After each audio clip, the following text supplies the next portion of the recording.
कोशिश कर रहा था, लेकिन या तो वह उड़ने से पहले ही जमीन पर गिर जाता था या हवा में ही फिसल जाता था। लड़के ने नाइट फ्लैश का आकार बनाया, लेकिन जब उसने पूंछ बनाई तो उसने पाया कि नाइट फ्लैश का सिर्फ एक हिस्सा गायब था।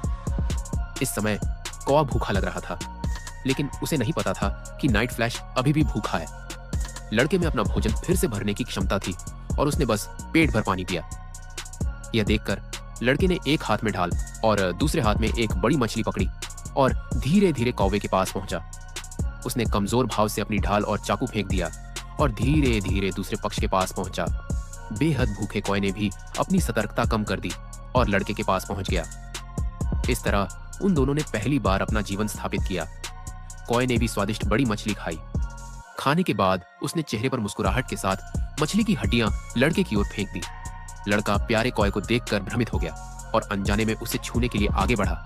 जब कौवा भर गया और तृप्त हो गया तो वह मुड़ा और चला गया और फिर आग का इस्तेमाल करके अपना क्षेत्र बनाया। इस समय लड़के को इस छोटे से लड़के से गहरा प्यार हो गया और उसने कहा कि वह उसे चाहे जो भी हो छुएगा।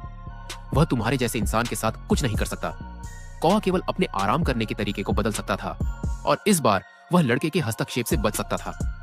कौवे ने पाया कि लड़का जमीन पर कुछ बना रहा है, इसीलिए वह चुपके से लड़के के पीछे आया और पाया कि लड़का खुद ही चित्र बना रहा था। उसकी सीखने की क्षमता तुरंत उत्तेजित हो गई और उसने एक शाखा उठाई और बनाना शुरू कर दिया।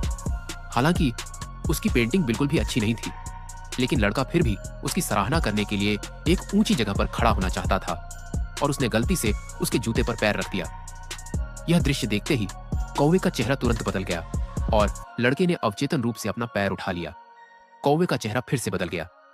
इस बार लड़के ने चंचलतापूर्वक अपनी सहनशीलता की सीमा के भीतर कौवे का परीक्षण किया और फिर लड़का सभी सीमाओं को पार कर गया और कौवा लड़के के सामने आ गया। इस बार जब लड़के ने अपना हाथ बढ़ाया तो कौवा लड़के ने मना नहीं किया। इस तरह एक आदमी और एक अजगर ने तब से अपना जीवन स्थापित किया।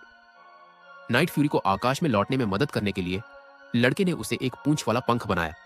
पूंछ वाले पंख के साथ नाइट फ्यूरी उड़ गया, लेकिन पूंछ वाले पंख के अनुचित नियंत्रण के कारण यह फिर से पानी में गिर गया। हालांकि लड़के ने हार नहीं मानी। हालांकि क्रो बॉय परीक्षा के दौरान अपना आपा खो देता था, लेकिन वह लंबे समय से लड़के की आज्ञा से अविभाज्य था और लड़के का सबसे वफादार दोस्त बन गया था। आखिरकार 2.5 साल के प्रशिक्षण के बाद उन्होंने कई कठिन उड़ान चालों में महारत हासिल कर ली और आकाश में उड़ान भरने वाले